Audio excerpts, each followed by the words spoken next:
Welcome, everybody, and hopefully this will be an interesting and educational evening for you. My name is Brian Mitchell. I am the founder of New England Wine Academy. I've been running wine schools and teaching about wines for a number of years now. I've been in the drinks business for about 25 years, and you can find me on a variety of spots like YouTube. Look up PoppinCorks with Brian Mitchell on YouTube. I also have New England Wine Academy's website, newenglandwineacademy.com. And there's a blog page there that I consolidate a lot of my information for. It's called the Academy News. And of course, there's some various other sites like Twitter and Instagram and whatnot, which I usually run under the handle of Vintage Vino. So if you're looking for me, I'm out there. Anyways, welcome to our Bordeaux session tonight. We're going to go through a number of wines, talk a little bit about the region, the climate, and where it's located, and why certain grapes go here, and hopefully give you some information so you can go out and make an educated decision when you are shopping for Bordeaux wines, which I always recommend doing because Bordeaux is such a great area for shopping wine, but I think an area that sort of intimidates people a little bit, unfortunately, because the status and the price ranges of the top wines tends to make people shy away from the region.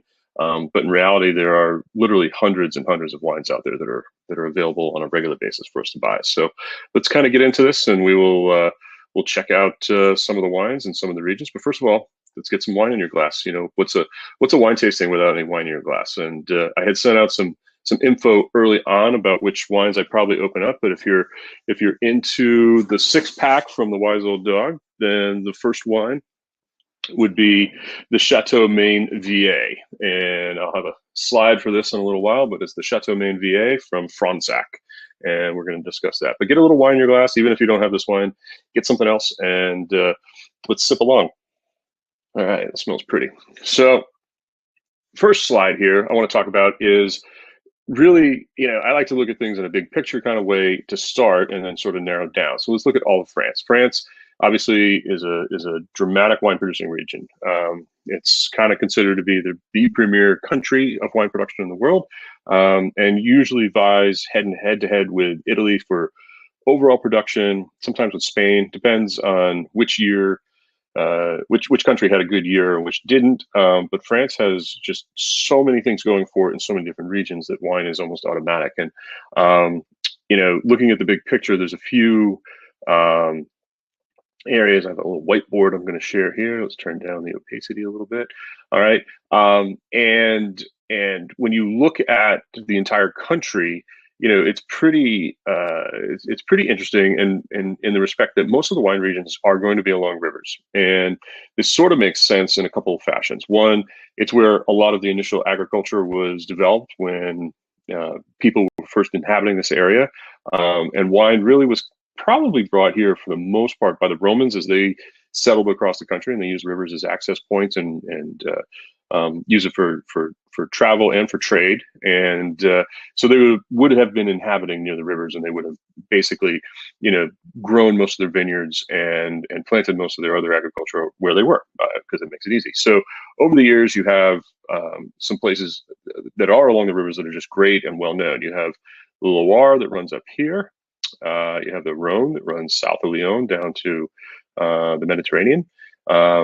Up here in the Champagne region, as well as the northern part of Burgundy, you have the whole series of river systems that run sort of westward out towards Paris, which is right here. And these are rivers that sort of made the regions popular because they had access to Paris and gave the region some credibility as well as some notoriety and reputation, basically because people could drink and taste those wines on a regular basis.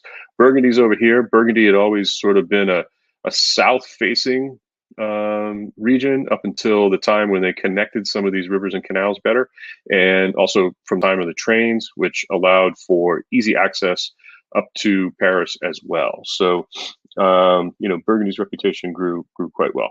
Down here, you have Bordeaux. We're going to talk about this region in general tonight, but Bordeaux is a river system, which I'm going to get into a little bit. The thing that I wanted to kind of point out about Bordeaux specifically, though, it's located here in the southwest part of France. You have the Atlantic Ocean nearby, and you'll notice that there's this huge estuary that comes in. basically, this is where we're going to focus most of our attention on tonight. But the point that I'm trying to make at this point, right now, is that this estuary is actually part of a huge river system that comes out of what's known as the Massif Central, as well as the Pyrenees Mountains. So two large mountain chain groupings that have rivers that flow out of them. There's actually a series that flow along here and along here, up there. And then the Pyrenees have a whole series of rivers that flow out of them. It's all this water that had been for millennium running out of the mountains and running through the region of Bordeaux that helped kind of create it. And that's what we're going to focus on tonight. So kind of keep that in mind as we speak about these river systems and kind of go back to them over and over again and talk about this region. The other thing I'll point out is you can almost see it geographically, but there's this huge area that sort of sits in here that's known as the Paris Basin, and the Loire is kind of a beneficiary of that. This is an area that was underwater, ocean water for millions of years. And what happened, and we're going to see some pictures of this, is over the course of those millions of years, shells from everything from all kinds of creatures that lived in the oceans that we would sort of think of maybe as like oysters and clams and starfish and anything with rigid bodies that had calcium in them would just layered generation after generation onto the seabeds, and it created this huge layer of limestone chalk calcium that has built up and provides a really kind of the telling style of many of the wines that come from Champagne, that come from Sancerre, that come from many of the regions along the Loire, and even parts of Burgundy with Chablis right over here. All of this is dependent on that. We also have this basin down here, which we kind of talked about a second ago with the drainage from these mountain systems. But you have this Bordeaux basin that also kind of has its own effect in the southwest part of France. And then you sort of have the extension of the Mediterranean basis that is lower Rhone and Provence into the Languedoc and Provence over here. You have a lot of runoff that comes out of the Alps, which sort of make their way down to the Mediterranean and are in this general area over here. Sorry, lots of lines. All right, so just keep in mind that little bit of geography as we move forward. All right, so let's take the whiteboard off of here real quick, and kind of looking at Bordeaux in a little bit more of a specific sense. I want to talk about the general geography, but first let's just get it on a map. So basically Bordeaux, southwest France here, lower left-hand side, and on a latitude basis that equates right across kind of almost where we are. It's actually a little farther north than where we are here in Connecticut, at least in the Northeast. So pretty far up as far as we're concerned. And you might ask, well, if it's so far north, how can they grow grapes there? Because we grow grapes here in Connecticut and New England, but not to the extent that they do in France. Well, keep in mind the Atlantic Ocean, I need my whiteboard back. The Atlantic Ocean circulates in a fashion. And so you have warm currents, the Gulf Stream, that rides up from the Caribbean and the tropics up along the east coast of the US, crashes along the northern Atlantic and kind of comes over and hits Europe, England, Ireland, France, Spain, right as it's starting to kind of settle back down. It's still warm and warmer than the parts north of it, but it slams right into the northern Europe and allows for a lot of temperate weather and climate conditions here. And that's what kind of keeps this area a little bit more moderate, most of Europe, in fact, a little bit more moderate in temperatures, even though it's very far north compared to where we are. We are also on the East Coast, and so we have weather that comes across land. It gets cold here. The weather here, as I just described, comes from the ocean, and that ocean current is what's going to really drive that. So as the ocean currents warm up, we can kind of expect actually that temperatures over places that get affected by and are in close proximity to the water are going to be affected by that. All right, so let's talk a little bit more specifically about the area itself. So Bordeaux, we kind of divide into segments based on those river systems that I had been sort of mentioning earlier. So the general rivers that run through, there's one that comes this way, and then there's one this way right in here, and it kind of goes out over here. so we have sort of three general areas that we talk about with Bordeaux, and it's the one in between the Entre deux Mers that we're not really going to focus too much on tonight. But this is an area that has really great production of everyday wines. There's not a lot of notable chateau here, although there's plenty of wine made here. If it comes from this area and it's called Entre deux Mers, which means between the seas or between the waters, it's always going to be a white wine. If it's red wine and it comes from this area, it will simply be known as Bordeaux, or sometimes Bordeaux Superior. But generally speaking, we see a lot of wine from this area. We just don't really know where it's from because, again, if it's red, it's just going to be simply labeled as Bordeaux, which means, in fact, it can kind of come from anywhere within the greater region. If we're to the north and to the east of the river system, then we usually refer to this as the right bank. And we're going to actually focus tonight on this area right here for the most part. And so it's this right bank segment of appellations, and Appellation is a wine region, that really kind of stands out in prominence because of where it is. And we're going to talk about that, the reasons behind that a little bit tonight. And then we kind of have the left bank. So everything on the left or the western side of the river system is over here. And that includes kind of two subzones. We have the orange one down at the bottom here, which is Pessac-Léognan, as well as this yellow goldy one down here, which is the Sauternes region. We'll touch on that briefly tonight. But we're going to talk a little bit more extensively about this region up here, the purples. This is the Medoc, M-E-D-O-C, and there's some really fantastic wines produced here, chateaus, as well as some sub-chateau or sub-appellations, or really kind of some of the premier appellations that we're going to get into and talk about a little later on. So just in general, keep in mind that you have the right bank. That's what we're going to refer to as these regions over here for the most part. And then you have the left bank, and tonight we're going to be talking about this region right over here. But it's the three river systems, or the two big rivers that form the third, which is the Dordogne that runs out of the Massif Central and collects the water coming from the east. It's the Garonne, which runs from the Pyrenees and other parts of southwest France and cuts up past Sauternes and then the Medoc. And these two come together and they form this large estuary known as the Gironde.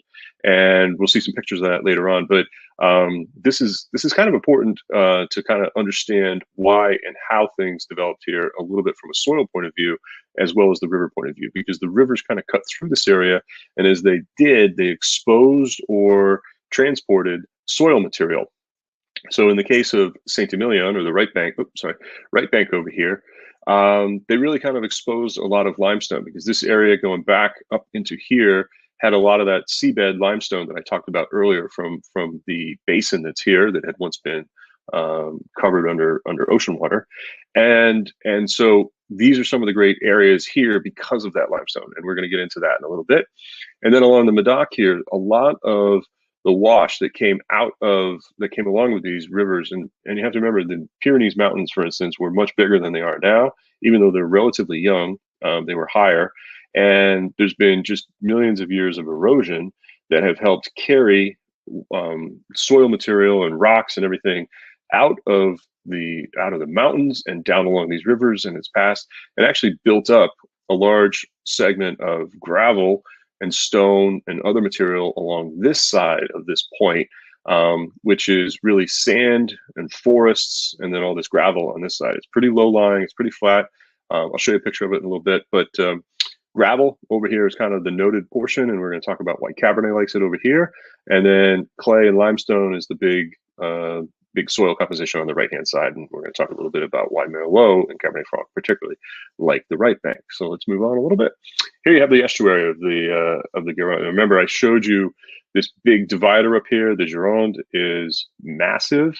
You can kind of see how far it is. It's not quite like looking across Long Island Sound. It's not quite as big as that, but it's a few miles wide, and it's an area where it's definitely your water country here. I mean, you're people that live around water. It's low-lying estuary type inlets.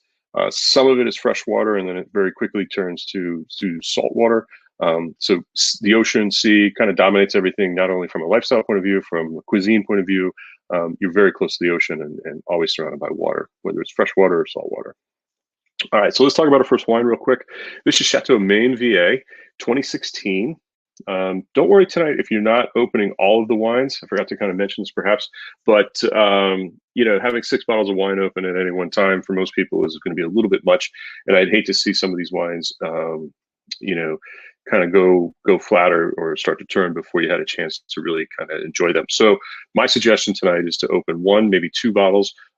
And if you're looking for specifics, I would open one from the right bank groupings, so the Saint Emilion wines, and then one from the left bank groupings, or the Medoc wines or Saint Estephe, and that will actually kind of cover the wines that we're going to have tonight. So, and I'll give you a little bit of perspective on the 2 different sides of Bordeaux. So back to Chateau Maine VA. This is from Fronsac. I think I was smart enough to put a slide in here. I was. So Fronsac it's right here, Fronsac, and it's actually right over in this side here. So just on the northwest portion of this grouping of appellations that we're going to kind of focus on a little bit for the next few wines. And it's an interesting area. The wines here, or the region here, is kind of known for being a very good. I would say it's kind of a region that people are starting to rediscover, simply because there's producers here, but there aren't really any grand chateau here, and so you can get really good quality wines. And I think the average price of these wines tonight is basically under $20 or around $20. So each of them is I would consider to be pretty good value and competitive with what you are going to find on the shelf from California and Chile and Argentina and other places that produce these kind of grape varieties. But there's a lot of history here. So Fronsac and its partner Canon Fronsac are just outside of Saint Emilion. Slightly different soil composition here. There's a little bit more clay, less limestone, but basically a really good area for getting solid wines. Chateau Maine VA since 1918 has been owned by the Sez family. And you know when you have a chateau that's been owned for 100 years or more by the same family, they hopefully, in theory, know what they're doing, because they wouldn't have held on this long, and so they care about the property. They might even live there, and are producing, you know, year in and year out wines that I think, and I know this winery, are pretty good quality and are pretty consistent, which is nice. So one of the things that I like to look at is the grape variety blend here, and we're going to see this kind of move progressionally as we taste some of these wines and move around the regions. But here, 100% Merlot. And I talked about the right bank in this region of Fronsac being a little bit more clay driven. Merlot is a grape that really likes moist, cool soils. It likes its roots in slightly damp, cooler soils, and that's what clay will give you. And Merlot really thrives in this area. So when you put your nose in the glass and you taste, you know, you get a lot of that, like the tasting note says, a lot of plum, and I would say you get this sort of briary kind of flavor. So like ripe raspberries or almost blackberries right in the nose, and just a little bit of cedar. There's been a little bit of oak here. Oh, excuse me. Turn those off. There's been a little bit of oak aging here, but just a small amount in older barrels.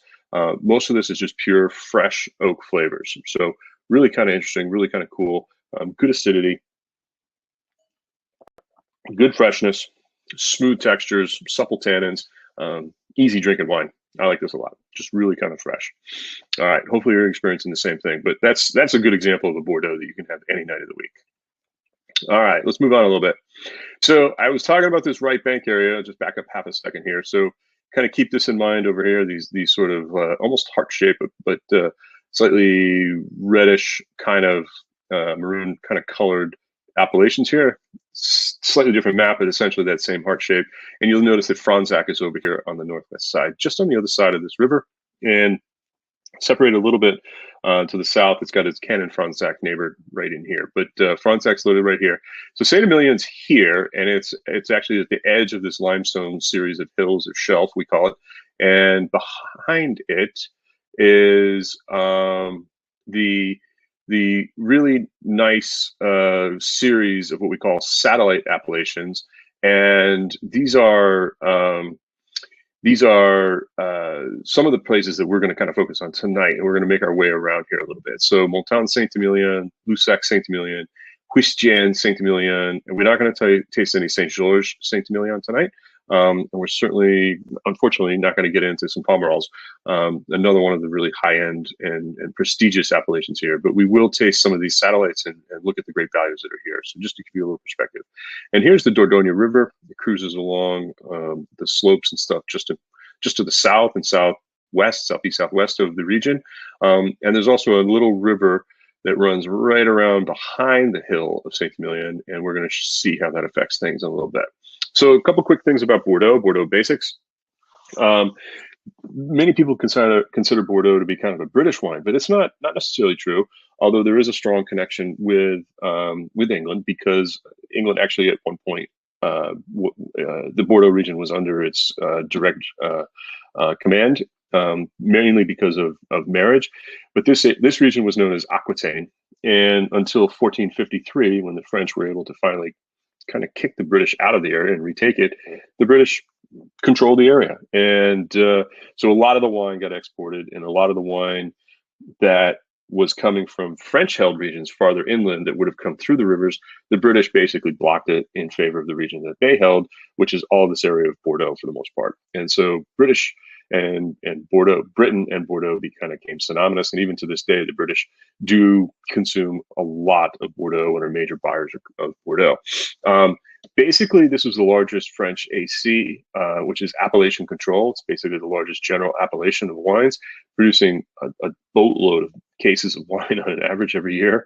And like I said kind of earlier a little bit, I think it's important to remember that really just a small amount of the really famous chateaus, or a small amount of the overall chateaus, are really the famous chateaus. Most of the chateaus here, and most of the wine production here, are done sort of kind of low key and by people that you don't really ever hear of. So just an important little aspect. A little bit about medieval history. Ausonius was really kind of, he's sort of known as being really kind of the first vigneron in Saint-Emilion. He came here during the Roman era, and there's still to this day Chateau Ausone, which I believe was his home, is named after him. But he wrote about the wines of this area and really kind of helped promote them as far back as the Roman era. And up until the 17th century, the Medoc was really too wet and marshy to actually use for a lot of grape growing and other agriculture, until the Dutch came along and kind of drained the swamp, so to speak. Well, actually, literally. Charlemagne kind of kicked a lot of the barbarians around and was able to kind of clean the area up a little bit, as much as you can, in the 5th and 6th centuries. And then, we kind of moved forward a little bit. As I said earlier, the British acquired Gascony through marriage of Henry and Eleanor of Aquitaine, and it remains in their hands until 1543. And then along the 17th century, the Dutch drained the Medoc.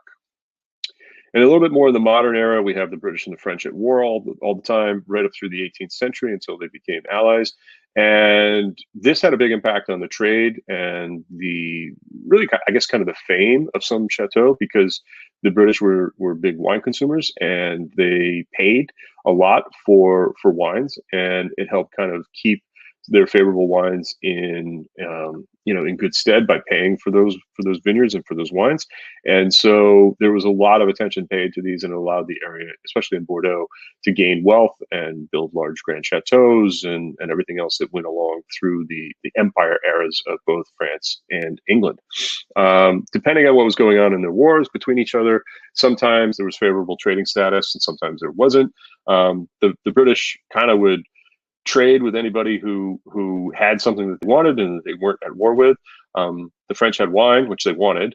The Portuguese had wine also. So depending on whether or not the British were at war with the French, they would stop trading with the French and impose tariffs, and then go trade with the Portuguese, or sometimes switch it around.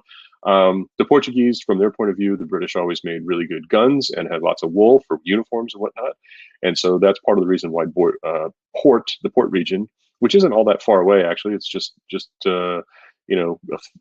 a little bit of a sail if you have to sail your ship there, but it's not that much farther down to get around the hump of Spain to Portugal.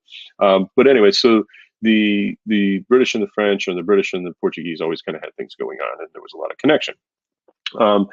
In the mid 1800s, you had a few major things happen that really kind of impacted grape growing. The first is odium, which is really kind of a mildew that affects grapes. You can imagine grapes that are bunched together on the vine getting moist and staying that way for a few days. It's going to rot pretty quick. It's not something you want, and they figured out relatively quickly that sulfur sprays would help kind of deter the mold growth. Then the 1855, we have the left bank classification. This is, we talked about the Medoc a second ago in the map, but we're going to come back to it. But the grand chateaus in this area were classified. They were actually classified into 5 different tiers of really kind of a quality ranking. And it was based pretty much solely on the price or the value of the wines as they were trading at the time. And there's only been really one change in 150 years or so since this was a system that was put down, and it was put down for the Paris, kind of like the World Fair in Paris in 1855. And the ranking, like I said, has not really changed. We're going to talk a little bit about some of the other rankings in the region, but this is the one that's had the most prestige and kind of has maintained some of that prestige for some of these wineries over the years. In the late 1870s, phylloxera, which is a ground louse, strikes the area, followed quickly by downy mildew, another kind of mildew. And it takes them a while. It takes them like 30 years to kind of recover. And the Bordelais had to go elsewhere to get wine. It's not something where everything just kind of shuts off all at once. It's a little bit of a progressive kind of death, but it took them a few years to kind of figure out how to handle it and how to manage it and what to do. And in fact, the answer was to graft rootstock from grapes that came from the United States, or vines that came from the United States, onto the graft the European tops to the American rootstocks, because phylloxera actually came from America, and the vines that grow in America had developed immunity to it. So if you take those rootstocks over to Europe, where they now have phylloxera, you could, through a very simple grafting process, put your scion on top of the roots and basically create a phylloxera resistant vine that would grow. The post-World War II Mouton Rothschild starts trend of chateau bottling. This is something that wasn't very common before World War II, chateau bottling or domain bottling, or bottling anything under your own label. It really kind of started in small ways as far back as maybe the 1920s, and then sort of picked up steam a little bit, but World War II disrupted everything. And then, with the growth and sort of expansion of everything that came after World War II, we saw a lot of innovation and a lot of changes through the 50s and 60s, and this is when a lot of the great chateaus and a lot of the wineries in both Europe and the United States, for that matter, started to kind of build a reputation in the early days. The 50s, like I said, reinvesting in this technology, kind of cleaning things up, because a lot of people had not changed the way they had been making wines and their equipment, their barrels, their presses, and everything for many, many years, up until World War II. And then all of a sudden you had this advancement in technology that came along with the war and everything that we had to do for that. And by the 1970s, we have world-class wines, and the selling system kind of takes off a little bit, almost more of like a brokerage type system, which is what the en premier means. All right, let's move on to wine number 2. This is Fongabon. And Chateau Fongabon is a Cuisine Saint-Emilion. Okay, so this is one of the satellite Saint-Emilion properties or appellations. And wine smells nice. It's located just about 30 miles east of the city of Bordeaux and just to the northeast of Saint-Emilion. The appellation has really nice exposure, basically on a gentle hillside that faces almost entirely southeast. And most of the soils are clay with a little bit of limestone mixed in. It's something we kind of call marl. A little bit of sand here, which helps with drainage and whatnot. But for the most part, it's a great area for growing red grapes, particularly Merlot and Cabernet Franc. And because of, as I mentioned earlier, that sort of clay, cool, moist soils, the Merlot really loves it. This is a winery that has some of the oldest vineyards in the entire region, and it is a blend here. So we've now kind of moved away from that 100% Merlot that we had in the first wine to now having 85% Merlot with a little bit of Cab Franc and also a little bit more oak here. So when you put your nose in the glass, you're going to smell a lot of wonderful fruit, but there's also kind of like this nice cedary undertone. And You can really kind of pick up and smell that oak, which comes through a little bit, and it complements the fruit with a little bit of nice spice. So you get the pomegranate, cherry, dry, a little bit of red fruit, dry kind of finish,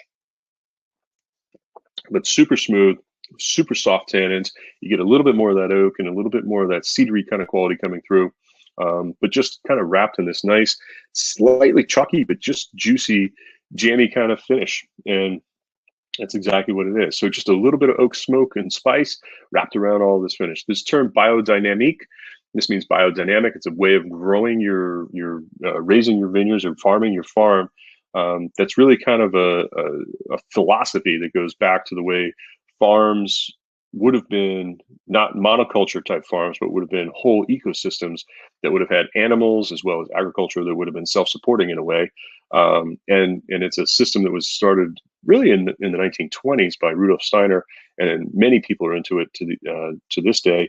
It takes organic farming kind of to the next level, where you're actually creating a whole ecosystem that's dependent, but also able to sustain itself throughout the growing year. And there's certain conditions and whatnot. It's a whole different seminar, but it's a really great process. And so if you ever see that on the label, you can be sure that your wines are about as clean and natural as they can be, because this is a process and a system that actually is regulated and certified and approved every single year by Demeter, which is the approval body that runs it globally. All right. So Chateau Fongabon 2018 from Puichen Saint-Emilion. I think I have a little slide right here. So Puichen is on the east side, kind of faces down this slope here a little bit towards the eastern side, gets great sunshine, perfect ripening. You're just on the other side of this river here. So this river kind of created a little bit of a depression through the middle here as it eroded away some of the soils. And so you have a backside slope that goes down off of Saint-Emilion, and then it kind of raises slowly as it goes up this way towards the northeast. And so these vineyards that are on the satellites have really nice exposure. It becomes a little bit more rolling hills here, but still excellent area for growing grapes, and this quality of wine for $20 or so is I think outstanding. So hopefully you agree. All right, let's talk about Bordeaux trade. Not to bore you too much, but I think it's important to understand kind of how Bordeaux is set up. There's thousands and thousands of growers here. So a grower can be just can have a few acres. Sometimes they're often they're bigger, but sometimes, especially in an area like this, they might only own a handful of acres, and it was part of a family estate or a farm that's been around for many, many years. It's hard for them to bottle up and create a chateau bottling or estate bottling, and then go out and try to sell it into the world and market it. They just don't have that reach. So often there's a system that would use either brokers or merchants, or often co-ops. Also, you'll see co-ops a lot. And essentially the negociants or the merchants would buy wine. They might buy grapes or finished wine, depending on how they worked. And then they would often bottle those grapes, or bottle that wine, make the wine and then bottle it under their own label and sell it out in the world. So the farmer's raising grapes and getting paid for the tonnage of the grapes that they sell to the negociant or the merchant. And then there are brokers who would then sell those wines onto other people. Sometimes it's other negociants and brokers in other countries. Sometimes it's direct to importers that might be bringing wine into the United States, which is in fact a broker. And it allows, there's a very complicated system here in Bordeaux, because there's so many places where the wine has been going to for so many years. And so there's been this need of a series of merchants. And the wine is held, it's sold kind of like a commodity in a way, although the chateaus have their own reputation, but it's sort of like an exchange. It's kind of like buying stocks on an exchange. Somebody makes an offer, somebody, accepts or declines it, offers a different price. And this is what drives the market a little bit. And so the Bordelais have a very controlled system of releasing a small percentage of their wines at first, and then seeing how the market reacts, and then holding their wines and hopefully selling them at a second price that's a little bit higher, and maybe even a third price that's a little bit higher than that, based on demand. Hopefully there's good demand. It does backfire on them a little bit from time to time, but for the most part, it's worked out for them, especially in the last 20 years, as the prices of Bordeaux have increased dramatically. All right, so a little bit about classifications here. We talked about some of these terms, or I talked about some of these terms tonight, but we have the region that is Bordeaux has certain chateaux and certain areas within it that have these sort of classification hierarchies that helped to kind of give prominence to some of the players, some of the chateaus. So the first one I talked about was the 1855 classification, in which 61 crus, and in this case, a cru equals a chateau.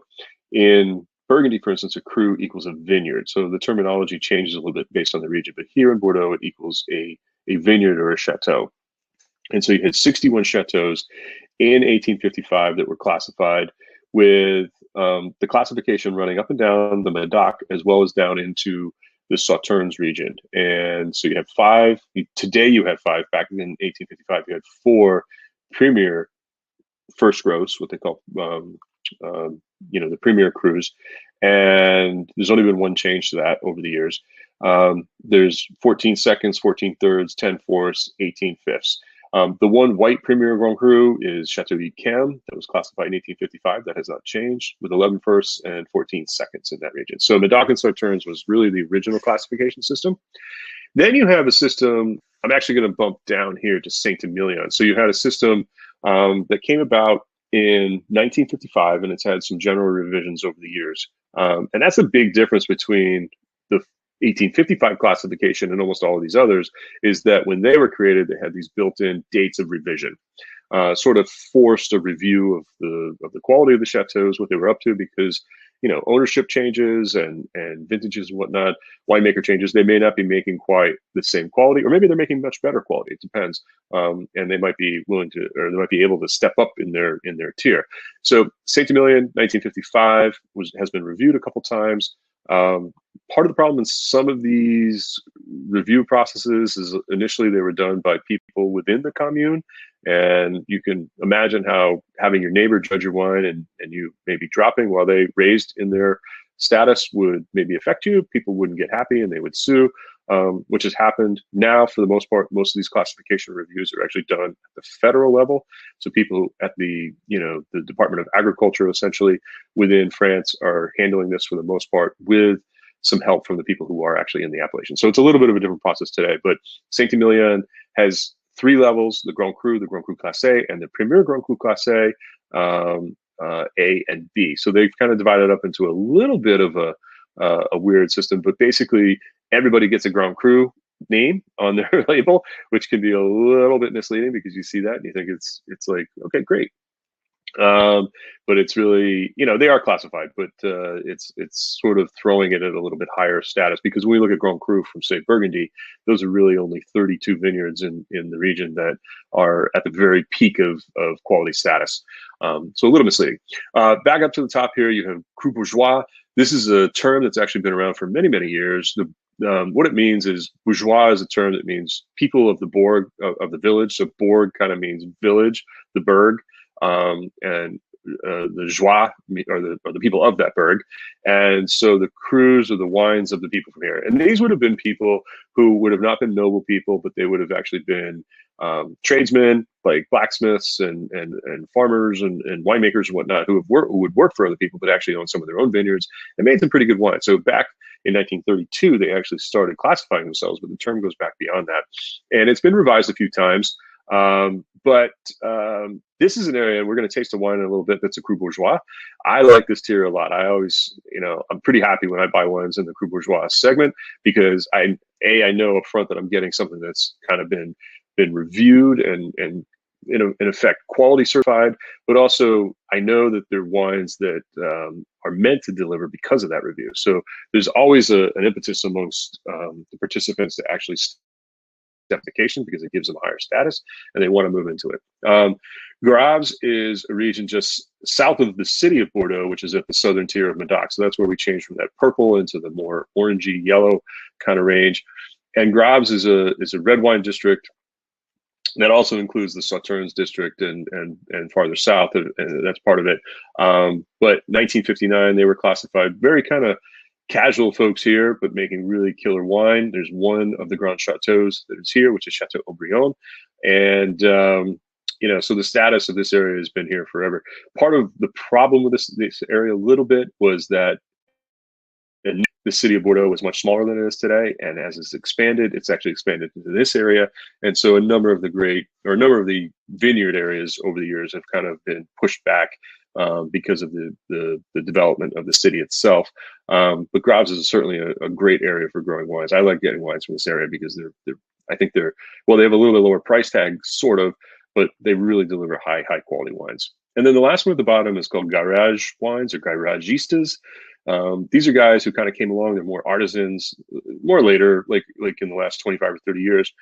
And they didn't have chateaus necessarily, but they built a reputation really for making great quality wines, sort of in the vein of like you would in California or New Zealand or someplace in the New World. And this is a group of wineries that Robert Parker, really picked up on back in the 1990s and helped drive their reputation. These are kind of the counter culture to the fancy schmancy, status class A's wines of the top up here. And they basically, said, I'm going to make better wine than you do because I know what I'm doing and I'm a cool, funky artist and whatnot. And, they built a reputation. I think today these guys you see them a little bit, but they're out there certainly. But I think most of them have kind of, built the reputations and brought some money into the fold. So maybe they're not quite as revolutionary anymore, but there are a few of them out there still. And it's a pretty cool tier. Today, you'll see it as cru artisans rather than garage wines so much. But we kind of still use the term. I should probably update that because I did make this originally. This presentation, I actually made back about 12, 13 years ago. So some of the terminology needs to be updated. But yeah, you do see garage or cru artisans to this day. All right, some quick talk about geographic features of the region. I did talk about this at the beginning, but the Gironde estuary is sort of the dominant geographical feature that splits the region in half. And literally, you have the left bank and right bank. But this is really big body of water that moderates temperature, keeps the area from getting too cold or too hot, and has really kind of contributed to the geographical carving of the area. And it's fed by the Garonne and the Dordogne and the old series of rivers that kind of come behind that. And it actually helps to pull the Gulf Stream in a little bit and keep this area a little bit warmer too. One of the things that does is actually brings cloud cover in a little bit. Because there's a little bit more humidity in the air. And so the sun is not as intense sometimes in this area as it can be in other areas, which is good if you want to have a nice long growing season and not ripen your grapes too quickly. The topography, this is a fairly flat region. It doesn't really get too hilly. We're not talking about hillside fruits like we are in say Napa Valley, for instance. But the soils are rich, being so close to the water, being fed by so many oceans. You have a lot of clay and limestone. And then on the left bank, you have gravel that really kind of contributes to the soil structure and allows for great drainage, especially for Cabernets. And in a few places, you have vineyards that are actually below sea level, because you can only drain and fill so much. The forests, these are, I'll show you on the map a little bit, but this is the area kind of to the west and to the south of Bordeaux, and it's and between the ocean. And the forests actually do a pretty good job of keeping the region cool, especially for the rivers and sauternes that run down through it. The Ciron is a river that runs through these forests, and the shade keeps the water nice and cool. And then when it comes out into the vineyard area in Sauternes, especially in the fall, when the air is a little bit warm, you get a little bit of a mist that sort of shrouds the vineyards. And so the water is warmer than the air. The air is kind of cool in the morning, and it creates a little bit of a mist as the air temperature warms up. And this actually creates a nice little mist on the vineyards here, which helps to create a condition called botrytis, which is a mold that helps to kind of shrink and dehydrate the grapes and concentrate the fruits and the sugar flavors really nicely, which is what we want from Sauternes. So pretty cool area, and there's a lot going for it, but its geography is really kind of key in some of the wine's productions. Climate, I talked about this just a second ago, but it's a maritime climate because of its proximity to the ocean. In springtime, we have mild, dampish kind of springs, nothing really super cold here, but this kind of helps for early budding grape varieties because they're not worried about frost. And the only thing you have to really kind of worry about is a little bit of mold affecting your flowering. Hopefully you can get through that with some nice sunny days and breezes off the ocean. Summertime can get a little bit warm, but as I said before, you kind of have a little bit of some overcast going on This helps to kind of shade the area. Even if it gets warm, it kind of helps to shade the vines and the grapes. And then harvest, you know, kind of being close to the ocean, you do have this constant threat almost, especially you get into the fall, of rain, which is not what we want. You don't want your grapes plumping up because of the vine sucks up too much moisture out of the ground, and you also don't want the grapes rotting because they've been just constantly wet. So you have to kind of be, as a winemaker, you have to kind of be constantly on your game and being through your vineyards and knowing exactly what's going on. Much easier today with weather stations that are attached to apps on your phone, so you can monitor larger areas of vineyards rather than the old days when you had to actually ride your horse out somewhere and take a look at them. But you know, they get the job done either way, and the quality of the wine is absolutely superior because of that. All right, moving on to our next wine. This is Chateau Haut Plaisance, and this is from Montagne Saint-Emilion, so another one of the satellites. And you'll notice here just a slight difference in the blend. And if you have the glass in front of you and you happen to have it open, you'll notice that there's definitely a little bit of a denser, darker, more plummy kind of aspect to the fruit. So 80% Merlot, 15 Cab Franc, and 5% Cabernet Sauvignon. Montagne Saint-Emilion is an appellation that's been around since 1936, and it's not really a mountain. It's more of a montagne. It's a hill. It's a rise that comes up behind Saint-Emilion, and it's as much of a mountain, I guess, as they got right here. But it's an area that produces really kind of cool wines, and a little bit of that extra drainage from the hillside helps a lot. You still have predominantly clay and limestone soils here with a little bit of sand mixed in, but just beautiful nose. Really kind of perfumed. As I said, you get this sort of dark, ripe red fruit. And the note here about tobacco, herbal, rosemary, thyme kind of suits it, I think, very well. Really, really kind of nice, smooth, supple tannins, and perfectly balanced. Really kind of easy drinking, fresh, soft wine. And that's exactly what I would expect from one of these Saint-Emilion satellites. Just really super pretty, elegant, easy drinking wines. And that's Chateau Haut Plaisance 2015, by the way. Very good vintage, so probably a little bit more oomph in this wine because of that. And from an aging point of view, this is wine, and really tonight's wines aren't wines that are meant to be aged for a long, long period of time. But I think this is one that, you know, you could probably lay down for a couple of years. I think with the first couple of wines, those are youthful, they're fresh. I would say 2 to 3 years from harvest or vintage is probably where you want to go. These are not wines that are meant to be laid down for 10, 15, 20 years. If you did and you had some that survived, that might be able to do that, but most of these wines are really intended to be drunk within the first 4, 5, 6, 7 years. And I think this one, which has already been aged for a few years, is showing the beauty of what can happen after about 4 or 5 years of aging. So Chateau Haut Plaisance, really kind of exciting wine, actually. I like it a lot. All right, and Montagne Saint-Emilion is this slope that runs right up from the backside along this river that cuts through here and allows. It's really just a gentle slope going really from southwest to northeast, and there's just beautiful wines made here. So it's the second biggest region in the area, and it just produces dynamite fruit here because there's a little bit more hill up in the back here. Sometimes they do grow some Cabernet, which we saw, Cabernet Sauvignon, which we saw here. Cabernet Franc, different grape variety, parent to Cabernet Sauvignon, which we'll talk about in a little bit. But you get a little bit of plumminess and a little bit more of that depth in this wine, I think, because of that small addition of Cabernet Sauvignon. All right, here we go. Grape varieties. Let's talk about them a little bit. Bordeaux grapes, palette of grape varieties. This is the thing to kind of remember about Bordeaux is we're not talking about individual grape varieties for the most part. We are almost always going to be talking about blends. On the red side, we have 6 main grape varieties. We have 6 main grape varieties, 3 on the reds and 3 on the whites. There are actually 5 or 6 Bordeaux red grape varieties that we almost always talk about, which we'll get into in a sec. But the 3 red grape varieties are going to be Cabernet Sauvignon, Merlot, and Cabernet Franc. So coming down the line in just a second. But this is really the focus of what we're going to talk about here. And then there's a whole bunch of other grapes that are kind of like what I had mentioned. So maybe Malbec and a few other things that I'll show you in a sec are sort of these auxiliary grapes.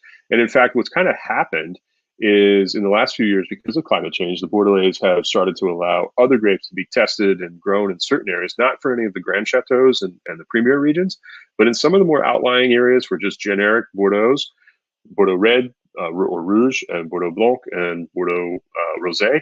and also they actually make a lot of sparkling wine here. So Cremant de Bordeaux, they are allowing other grape varieties to kind of be tested and played with, and they're actually officially recognized by the INAO, which is the governing body here.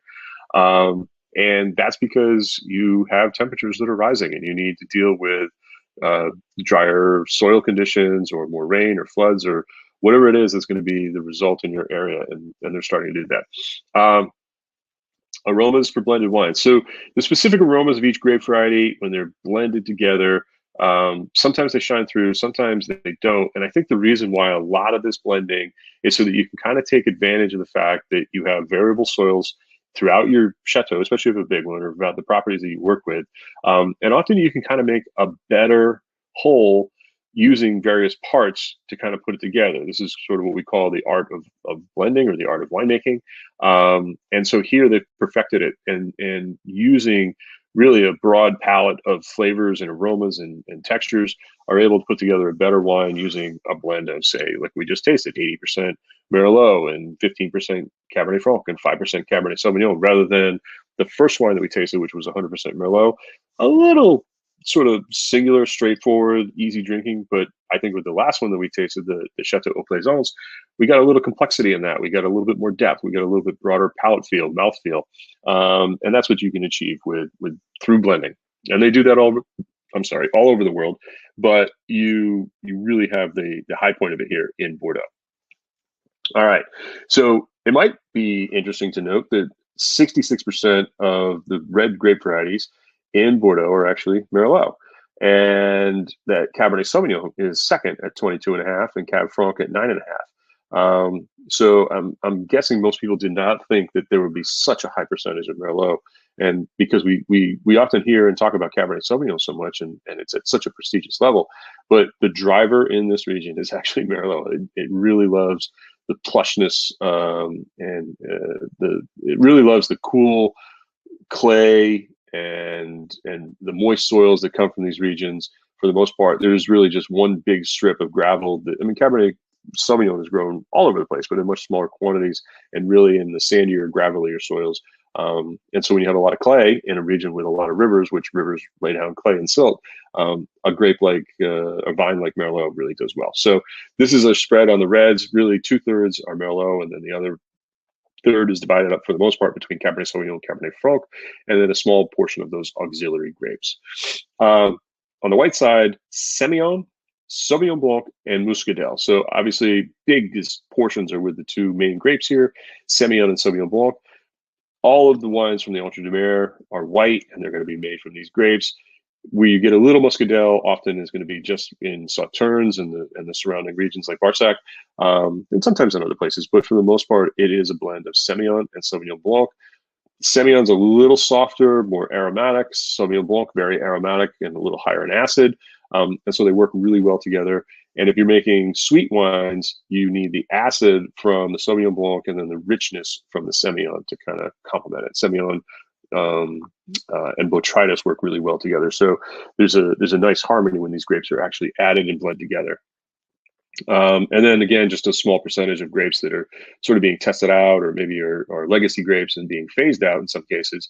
But for the most part, you are going to almost always with white wines be seeing a blend of Semillon, Sauvignon Blanc, and a little bit of Muscadel. So Cab, let's talk about it real quick. This is the classic highest quality black grape in Bordeaux, or Bordeaux varietal. But as I just pointed out, not the most planted. 29% of black grapes are planted here to Cabernet Sauvignon, which is found mostly on the left bank of the Medoc. Merlot, as I just said, is the most planted grape variety, with 40% of the overall, or 66% of the red plantings, and really loves the limestone, clay soils that you get in Pomerol and Saint-Emilion, and also heavily planted on the right bank in the Entre Mers. And then Cab Franc is the third most planted grape variety. Really takes its special spot in Saint-Emilion, but we do see it all over the place, used as a little bit of a seasoning kind of grape. And again, most of our wines are going to be made from Merlot and or Cabernet, or both. But when you layer in a few other grapes, it's kind of like putting salt and pepper, or some sort of sauce or herb or something into the mix and on a plate, and adding just a little extra component, a little extra dimension, and that's why they do this. And Cab Franc is great because of that, and it adds a little extra. The other black grapes that we often refer to as Bordeaux varietals, in other parts of the world, these actually have become fairly dominant grapes, particularly Malbec in Argentina and Carmenere in Chile, but they get their origins really from this region in southwest France. So Petit Verdot, we always see this in small percentages no matter where it's grown. Rarely are you going to see Petit Verdot bottled as its own grape variety because it's just massive in color and intensity. And that's why they use it. You'll almost always going to see just a very small percentage of Petit Verdot blended in with other Bordeaux varietals, but it adds tannin and color and texture and everything else. Inky, black, intense flavors and aromas. It's really kind of cool. Malbec, grown all over the world, but really has two homes, Southwest France and Argentina. It's a little tough here in Argentina at high elevations, which is like the Mendoza region is very high in elevation, gets tons of sunshine. Long growing season allows Malbec to really develop round, rich flavors, almost bordering on Cabernet-like kind of flavors, where it's a little cloudy and not quite as hot in Bordeaux. Sometimes it has problems ripening, but you know, it's kind of a delicious grape. And a little further upstream in Cahors is where its true home kind of is, and there are people making some fantastic wines there, and it doesn't cost a lot. So Malbec is definitely something to keep an eye on. Carmenere almost gone here, mainly because of phylloxera. Vines were taken to Chile in the early, mid 1800s. I'm sorry, 1840s, and so there's a genetic base there of DNA groupings there. Where most of the vines of Carmenere that we see around the world are actually from Chile. And they've tried to make it sort of their grape, just like Argentina has made Malbec their grape.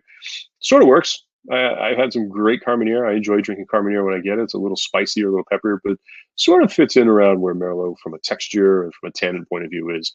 Not quite as big as Cabernet often, but just a really nice grape. But very little of it is actually grown in Bordeaux anymore. All right, and just a little note on optimal ripening, which is the key issue here. In order to get total ripeness, it used to be a rule of thumb that you had to pick 100 days from when you flowered. But often today, the winemakers are actually going to let the grapes hang on the vine a little bit longer. Again, they have weather stations that they can see on their phones, and they have teams that are in tractors rather than walking and whatnot, so they can move a little quicker. But you have to pay attention because in the fall, if you have rain coming through, you want to get your grapes in before you have any damage. But in fact, what's kind of happened because of climate change, we've actually seen drier autumns and hotter temperatures in the summer, which kind of force their hand into having to pick grapes a little bit earlier. So it's sort of a push and pull aspect. They want to push the grapes on the vine as long as possible because you get more flavor development, you get more tannin structure, you get more aromatics and color. But the plant ripens faster in warmer conditions and warmer climates. So you have to kind of manage that. And there's different ways to do that. You can do that with canopy management, which is having the leaves shade the grapes so they don't get as much sunshine, or pulling them back. Having there's other kinds of means of doing it too, but it's a part of the winemaker's process. And so getting optimal ripeness historically was a problem. Probably not so much today, and that's why I think with the wines that we're tasting, we're seeing great fruit, lots of plushness in the acidities, meaning there's not like biting tart tannins and acids. You get nice kind of round tannins and nice kind of juicy, soft acidity that kind of complements it really well. All right, moving on to our next wine, Chateau La Vieille Forge.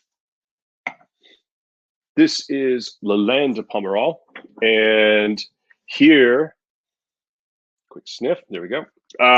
You have a wine that actually is sort of classic to this area in the blend. Merlot, 90%, Cab Franc, 10%. Very similar to what you're going to see with a lot of the other wines here. But this is a new region. I believe I have a map right here. Yep. So Lalande de Pomerol, you have the two Pomerols on the sort of northwest side of Saint-Emilion. Pomerol itself, which has some of the most expensive wines, but then you have Lalande de Pomerol, which is sort of an extension of these satellites on the backside or the north side of this little river that has cut away the hillside here and kind of flattened it out. So just a just a small extension. And what really kind of changes here is you get a little bit more gravel in the soil here versus a little bit more limestone over here. This whole shelf is really where the limestone buildup is, and then it's kind of gradually been eroded away here, and more soil was deposited against that hillside over here, and so you have these gravel deposits and slightly more rocky soil here on the northwest side. So Chateau La Vieille Forge means the old forge. Forge would be, it could be a fort, or it could be like a fortress. But really nice fruit. Purple, super ripe raspberries. They call it a jam pot on these tasting notes, but I think to me, you get like loads of raspberry. It's all red fruit. Oh, super smooth tannins. Really kind of nice plush finish and super easy to drink. I remember, because I just tasted these wines a little while ago, I remember liking this one a lot. So this one's elegant, really smooth. This is a great value wine. Aged in French oak barrels. It didn't tell me what age or how many times the oak had been used, if it was new or older. I don't get a ton of new oak in this. I get a little bit of oakiness, a little bit of smoke char, but mostly that ripe raspberry, bright brambly plum kind of flavors come out. And again, really kind of pretty wine. You get a little bit of nose, a little bit of oak on the nose. It's definitely there. Super smooth, super round. I like that one a lot. Cool. Chateau La Vieille Forge. I like that pick. So again, just a lamb Pomerol up here, just to the northwest. So we've kind of made our way, boom, boom, boom, all the way across the north. Well, we started here, but then went back to Puishan, and then Montagne, and the land. We move on a little bit here. So kind of been mentioning this a little bit, but let's talk about the area as it relates to an appellation. So an appellation is a term that in the wine business we use for a wine region. Sometimes it conforms to a political boundary, such as a town or a state, county, state, but often it's not. Often it's going to be an overlapping municipality kind of region that really, at its heart, should be based on certain conditions that make wines all sort of similar within that region, but unique from another. And that could be a certain soil type. It could be elevation. Certainly, there's some historical precedents that go along with it. But in France, they're really particular about this, and it's almost always going to be associated with sort of a small core of variables that are going to help kind of make a certain region or a certain place a little bit different than somewhere else. And so these are all built around this term called terroir, which means really, you have the ability of a region or a place to grow wines that are unique and different from any other place. And no matter how much you try, you really can't replicate, because of the specifics of the soil, the climate, the winemaking attitude even. You really cannot replicate that anywhere else, even next door. And that's why we have all these little appellations that are so close together that are really unique and really identifiable, because every wine that I've tasted tonight is totally different from each other. So generic appellation, this is the broadest, most region-wide kind of appellations, and we have Bordeaux and Bordeaux Superior. These are the broadest definition wines. Wines can actually come from anywhere within the general greater Bordeaux region. We blend it together to go here. And then you have districts or appellations, or district appellations. And these may be the highest appellations available in a particular locality. And I've talked about Entre deux Mers. You're getting more specific. You're actually starting to look at the grape varieties that are regulated to this. Sometimes there's actually aging requirements or no sell-by dates or sell-by dates on some of these. The two biggest districts that we often refer to are Entre deux Mers, which I've talked about, and the Haut-Medoc, which is on the left-hand side and embraces all of the Medoc. You get really great wines from here. Then there's the commune appellation. This is sort of like going from the county down to the town, where you go from state to county, and then like down to the town, or even smaller, you're going to like some sort of small segment within the town. West Hartford, let's say Elmwood. Elmwood's kind of a small West Hartford, and this is where the commune would be. So we get to the very, very most specific place of origin, and this is often where we're going to find some of the best producers, especially in the higher reputation appellations, because they built their reputation around these great producers. So, for instance, on the left bank, we have the Medoc, and which would be the district, and then you have the communes of Pauillac, Margaux. Pomerol is actually on the right bank, but you have Saint Estephe, which is what we're going to taste towards the end of our groupings tonight. And these are appellations based on where they come from of some really top-notch, very specific wines that have great reputations. And then in regions like Saint-Emilion, they overlay the classifications that we talked about earlier, and you can apply Grand Cru or Grand Cru Classé to your chateau if you're lucky enough to get there, and that will elevate your status even further. All right, so I've been talking about the right bank all night, and why is it unique? Why is it interesting? Well, I've mentioned that there's clay. I've mentioned that at one point there's this limestone here, but what does that really mean? So just from a geographical point of view, this is what we're always referring to on the right bank. I know there's this region up here in the northeast, but it's so far, the soil has changed so much, and it's so far up here that it really does not, I mean, the same grapes are there, but the quality level is just not the same. There's this unique aspect of this region down here, and it's all really built around limestone and clay mixtures that make it so special. So Saint-Emilion, historically, one of the most important regions, has 9 sub-districts. Wine sales took off in the late 20th century with really the reputation of the Garregistas. You got to remember, this was not part of the 1855 classifications. These guys came along much later in the 1950s and classified themselves to try to give them a reputation. But you had some pretty outstanding chateaus here already. So chateau, and I'm talking about in the general Saint-Emilion, Pomerol region, you had Chateau Cheval Blanc, you had Petrus, Ausson, and a whole number of other ones. They just weren't really kind of at the time organized into the kind of classification system, or the strict classification system that the Bordelais on the left bank have from the 1850s. So they kind of got into that, but Robert Parker and the Wine Spectator and the other media really kind of helped them majorly through the 1990s and 2000s to build their reputations up. And then it kind of, along the way, you had the Chinese who really got interested in Bordeaux, and they've dumped a ton of money in here buying wines and even buying chateaus. And the right bank is a place where they can actually, and they have bought a number of chateaus to build up the value and the reputation here. So it's not just the US driving this. There's a lot of small shareholders. Many of them are selling the co-ops, but there's also these really grand chateaus. So about a quarter of the wine here is actually sold and bottled through co-ops, but then you have some of these great estates like I just mentioned here up above. All right, so why is this region so unique? And I've kind of been talking about this throughout the presentation, but it is this limestone. So this white part here actually represents the the limestone that was laid down here for over millions and millions of years. And you can kind of see that this building is sort of semi-carved into the hills, but also then has bricks that are made from the limestone and stones that are made from the limestone, the surrounding areas that have been quarried to build it up. But as the river kind of flowed around it, limestone's a little harder than the soft clay soils that the river had sort of deposited here.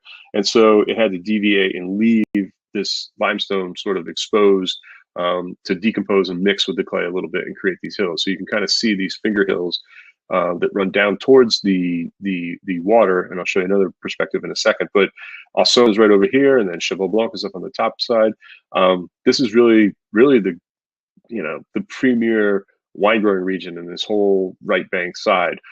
This is that little river around the back. I think it's called Barhan or Baran. And it kind of created a secondary drainage area that cut this little valley swell on the backside. So this is the separation between Saint-Emilion itself and then the satellites that run up along and around behind it, meaning to the north of it. The elevation goes up a little bit, and you have a little bit more slope and rolling hill kind of effect here, which is what we talked about when we talked about Monton Saint-Emilion and Puisgen. So it's this little bump of limestone that really makes this area kind of key. And what is that bump of limestone composed of? Well, this is just what it is. It's just massive amounts of starfish and other crustaceans that have been laid down over millions and millions of years as seabed that built up upon themselves. And here they actually lay down so fast that they fossilized without being compressed and crunched into stone. But most of this area has just this dense, deep pockets of limestone. It dominates the area. Really kind of interesting.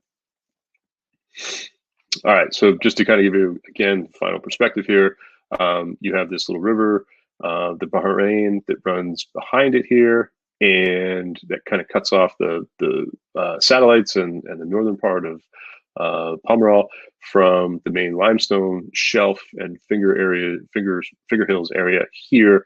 Once you get over to the other side here with Pomerol, it gets a little bit more gravelly because the stones and stuff built up there, but it's a little bit different, but pretty close to the same, and just runs down the other side of that hill. I put this picture in because I like to show the perspective of a heat map, which is what this is. And you'll notice that, put my whiteboard back up here for a sec.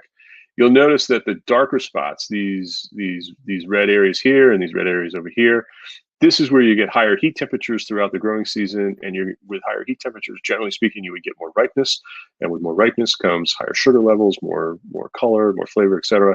And the reputation of the wineries would have been built around that in this area, because they would have always, even if it was a cool region, they would have had the riper grapes because of the their relation and aspect to the sun and getting more temperature throughout the growing season in order to ripen those grapes. And so the reputation of these chateaus is not only built around the winemaking, but is built because of their unique geographical location that kind of go along with that. So I kind of like to put this in here as a summation of heat days. And you can kind of see that slope at Saint-Emilion really does have a major impact, or take a major impact from the heat and the sunshine and everything that's here. And one last final picture. Here's Ausone. We showed that a second ago on the left-hand side of that series of finger mountains or hills. You have Cannon over here and then Angelus over here. Saint-Emilion as a town is way in the back up on the right-hand side.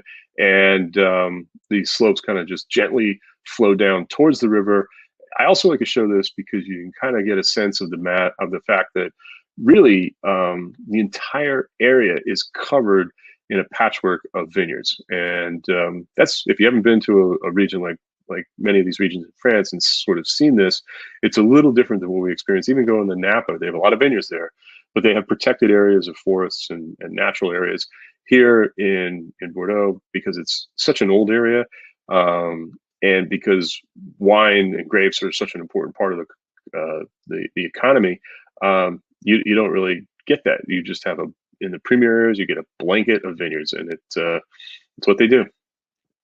All right, let's move across the river. We're going to go across the estuary near the city. This is actually a bridge in the city of Bordeaux, where you literally go from the right bank to the left bank. And we are going to talk a little bit about our left bank wine. So let's grab a glass of Medoc.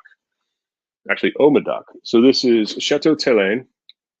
And I've been a fan of this wine for years. It is really kind of a cool wine.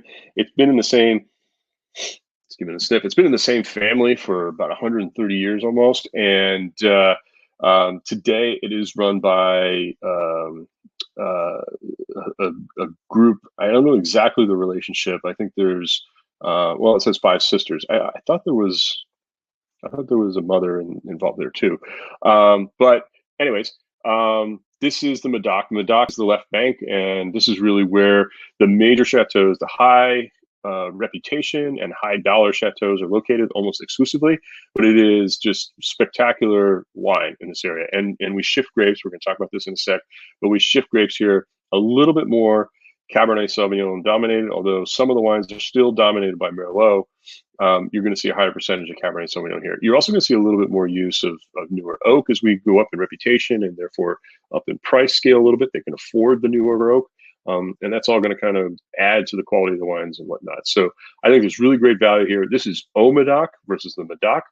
Au Medoc, when you see the term Au, it kind of means the top or the head, and really kind of refers to the better quality Medocs sometimes, but it's a little confusing because I've had great Medocs and I've had really great Au Medocs, and I've had kind of lousy ones of both as well. But the Au Medoc is the region that I often find, and this wine just really shines for me. In the nose, beautiful ripe raspberries, dark red plum, a little bit of black cherry, and smoky new oak in here. Tannins are super smooth, easy to drink. This is 15 again. Although the tannins come back when they're dry, offer a little astringency. I would not be afraid to have this with some steak or a little bit of meat. This would be a great pairing, makes my mouth water a little bit. I really like this wine. And I'm going to bring you back to this term Cru Bourgeois that I talked about earlier. This is the Cru Bourgeois example out of our groupings tonight. And I think it really represents this category very well, because these guys know what they're doing. They know how to make wine, and it shines. This wine is balanced. It's got great length. It's got beautiful intensity on the fruit, and really, I think is great value for the money. Yeah, I think that's about as complete as wine as we've tasted tonight. Although there's been some pretty good wines, I like them. So this is just a actually joy to drink. There you go. All right, nice wine. Keep saying that, I think. All right, so the left bank, the Haut-Medoc and the Medoc. Let's put my whiteboard back up here real quick. Turn down the penetration. All right, so we are really kind of talking about this area right here. The Medoc extends actually up to the top of the area here. And the reason why the Haut-Medoc is considered to be better is because it is really this area here. You can see the term here, but it's really most of this area right in here and right along the estuary. The closer you get to the river and the estuary is where more gravel is going to be located. And most of the premier areas such as Saint-Julien, Margaux, Saint-Julien, Pauillac, and Saint-Estèphe are absolutely 100% located right up along the estuary. In fact, many of the chateaux have properties that run into or down to the water. This area up here gets really sandy because this is the ocean. You have the forests that kind of separate the agricultural area here versus the beach area and the ocean area here. But you can still kind of grow up in here, and people do have their vineyards that grow up here. It's not that much though, because it's really too sandy. So we're talking about this area right in the middle here as far as the left bank goes, and this is really where all the action is. So let's move on. All right, Medoc begins north of the village of Saint-Estèphe, as I just pointed out. There was no chateau here classified in 1855, but there's a lot of growing that goes on here. 5,700 hectares. A hectare is 2.42 acres. So multiply that times almost 2.5, and you're going to get somewhere around 14 or 15,000 acres total area, but only 1,000 acres has increased in the last 20 years. So they don't really plant this. It's been pretty much fully maximized. And there's other areas that you can actually, if you're going to expand to, might produce slightly better wine. So this is an area because of where it is, Merlot dominates, and there's absolutely no whites in this AOC. Here's a picture of it. Relatively flat, as you might expect for a region that sits between waters. Big estuary in the distance here. And then if you were to turn around and probably look the other way from this airplane or helicopter shot, you would probably see the ocean almost equidistance away, maybe a little bit farther, but you would see a strip of forest that separates it all. But really flat, and again, just dominated by a patchwork of vineyards and everything here. Just great production wines. And you can see why, when I said earlier, there's over 10,000 growers in this area. You know, every speck of land is really covered with a vineyard, and you know, produces just a ton of wine, which goes all over the world. Great reputation and whatnot. So the Haut-Medoc is the area that within it had most of, not all of them, but almost all of the 1855 classification wines, of which the only one that has changed since 1855 was Chateau Mouton Rothschild, moving up in 1973. Really on the insistence and long-term haranguing of Philippe Rothschild, who ran in the 20s until I think almost in the 90s. He was there forever, and he worked for years because he felt the reputation of the chateau needed to be elevated, and he got it done. And good on him. The wines are beautiful. I've had Mouton a couple times, and there's just, you know, along with Lafite and Chateau Margaux and the others, and Aubryon, they're just beautiful wines. There's a reason why they have their reputation. But this is an area that has, you know, again, a lot of property, a little bit smaller than the overall Medoc, but has a lot of property, and this is where most of the Cru Bourgeois are located. And again, you have, because you're closer to the To the water side or the estuary side of the left bank, you have more gravel in the soils, and so Cabernet takes over, and that's why the reputation of these wines, I think, probably stands out a little bit more, because Cabernet is a little bit darker, it's got a little bit more tannin structure, it's got a little bit more intensity, and so people gravitate towards that as a superior wine. All right, just a different perspective here. This is the Medoc as it goes up north, but you have this strip that runs just from really outside the city of Bordeaux all the way up till you hit the almost sandy soils, and it just changes too much before you have to change grapes really, and the quality dives down a little bit. But you have this great area of the Medoc that is this whole strip, and then within it you have nested these small sub appellations or commune appellations of Margaux, Saint Julien, Pauillac, and Saint Estèphe, which are the premier wine growing regions of this area here. So our last wine is Chateau Autour de Coutelan, and this is a Saint Estèphe. So we have a true commune wine here now, and this is what's known as a petit chateau because it's not classified, but it is very good and has very good reputation and comes from a very good area. This is an area, Saint Estèphe is an area that for me, whenever I taste the wines, they tend to be a little bit more rustic. They actually have a little bit more oomph to them often and are fairly well long-lived. It's an area, if you like kind of powerful wines, this is an area to go to. And there's 25% Cabernet in this blend. It sees a good amount of new oak barrels. But again, you're sort of dominated by a mix of grape varieties, with Merlot being the largest portion of the blend. But it's a really nice kind of complementary style where you get the good aspects of each of these wines. With 25% Cabernet here, you get definitely a darker, weightier, blacker fruit kind of nose.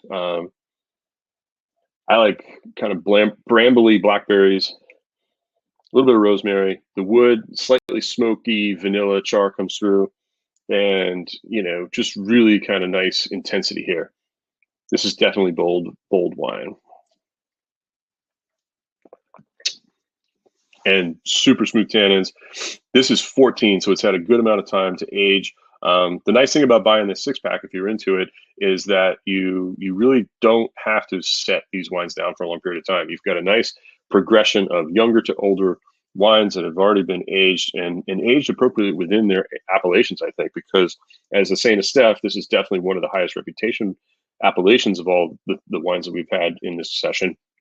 And this wine has had 6 or 7 years almost now to kind of soften and settle, and I don't think you need to age it anymore. It's pretty, it's elegant, it's supple tannins, and it's absolutely drinking deliciously. So don't be afraid to buy a bottle of this and crack it open on a Friday or Saturday night or any night really. But it's a really nice wine, and I think you're going to be very pleased with it because of that intensity and that rusticity almost, but all kind of wrapped up in this nice silkiness with the tannins. So don't be afraid of this wine. It shows really well.